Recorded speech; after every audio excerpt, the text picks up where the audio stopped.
Hi everyone, I'm Nikisha and this is Nikiti Workshop. In today's video, I'm going to show you my process of how I make my laser cut name keychain. I'm going to divide the video into 4 parts. The first part is how to design the name keychain in Affinity Designer. The parts 2 will be how to cut the design on the laser machine. The third part is I use a way of finishing, which is UV resin. And the fourth part is how I package my keychains. Okay. So these are the 3 that I made before. And then my friend ordered some more. So these are shiny because I actually put resin on them after I cut them. So the ones that you see me design, we're gonna cut those. So the wood that I use is alder wood. So it looks like this. I'll put the link below of where I buy my wood from. So I think this is it come like this, and then I cut it with a laser in half so I could fit in my bed. So for when I cut the wood, I put kind of like a masking tape on top. So it kind of reduced me to sand. It saves me time from sanding a lot. Sometimes I don't even have to sand, but I would still need to sand the back because there's some burn marks depending on if I use the honeycomb bed or not. So I'm gonna put this on the bed and then see if I could fit all, was it 7 more? If I could fit the 7 on here. We'll see. If not, then I'll use the 2 pieces. So, see, unfinished. This is an 1/8 of an inch thick. So I use that to do the keychains and then a resin both sides. So here's Michaela.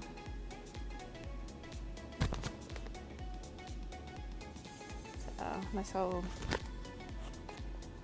it is, and a resin both sides. All right, let's get into it. So this is a reshoot. I deleted by accident some footage that I was planning to put in this video. So I'm going to redo, not all of it, but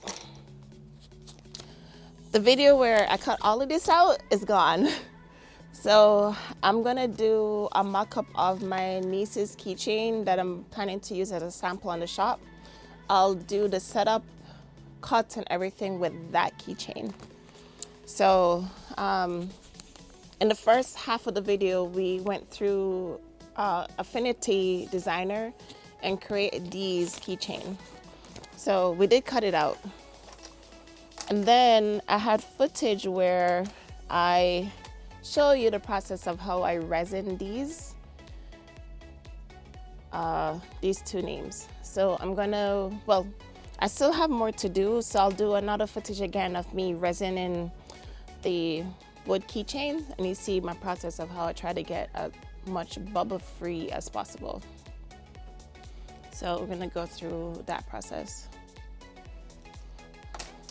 One thing I want to point out is when I did this cutout, I did it on the honeycomb bed.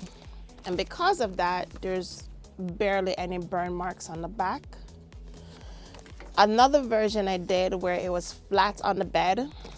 And when that happened, you could see the difference. So this is without the honeycomb bed, and this is with the honeycomb bed. And then I'm going to show you for all of them, I do leave the paper, the tape intact. So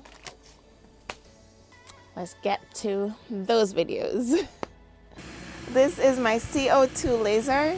I hope you guys can hear me okay.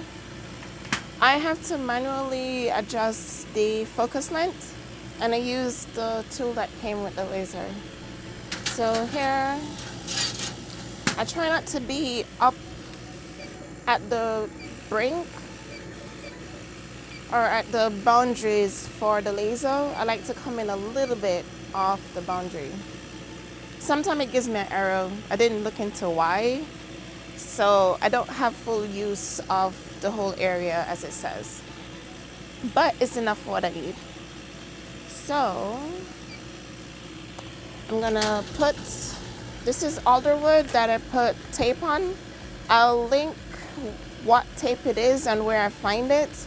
I buy my tape from JDS Industries. So, but it's basically a large masking tape. So, put it where I want it to be. I'm not worried that it's not sticking to the honeycomb bed.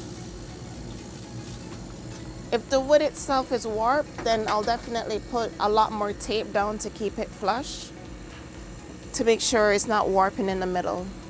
You can see it's raised a little bit, but I'm not too concerned about it being that raised. So what I do is set up a frame test just to make sure what I'm cutting is within the range. So I'm using the Ethernet. I'm not directly plugged into the laser. So I'm gonna run the test. I didn't quite see that, so I'll do it again. Yeah, it has plenty of space. I'll just come down a little bit.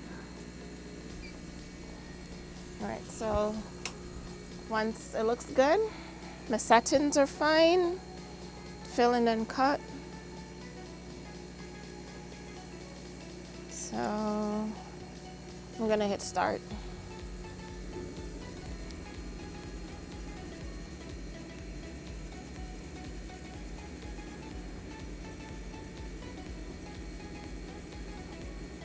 You guys have a closer look.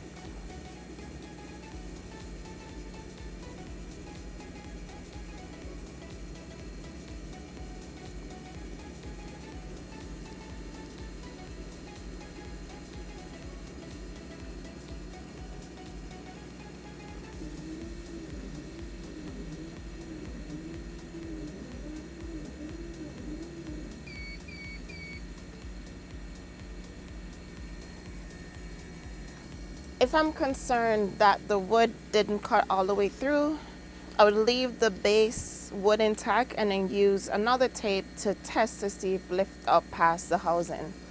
Because at that point, I could just run the outside cut to recut any part that didn't cut completely through the wood. So I'll wait a little bit for the air to clear. And then, like I said, I would not move hair and then use a tape to lift up to make sure it was cut. So here we are.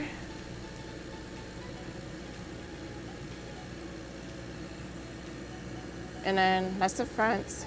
And see, because it's on the honeycomb bed, we didn't have any burn marks on the back. So you can see, I did a clean cut. Like I said, I did my test cuts to make sure like we're not having charring and stuff like that. If there was anything, this is a really soft wood, the alder wood, so just gently sand it and it would clean any blemishes off. So you could do this without putting a tape on top. I'm gonna show you why I start using the tape. And because of that, I don't need to sand again. So like I said, the alder wood is soft. If you didn't use the tape on top, you could still sand it, but lightly sand it so you're not removing what you engrave. So here is it without the tape. You'll see no burn marks on the edges. There we go. You don't see any burn mark because the tape covered it. So with the tape is still applied, and this is after the tape was removed. So you can see. So now I'm going to show you how I resin this.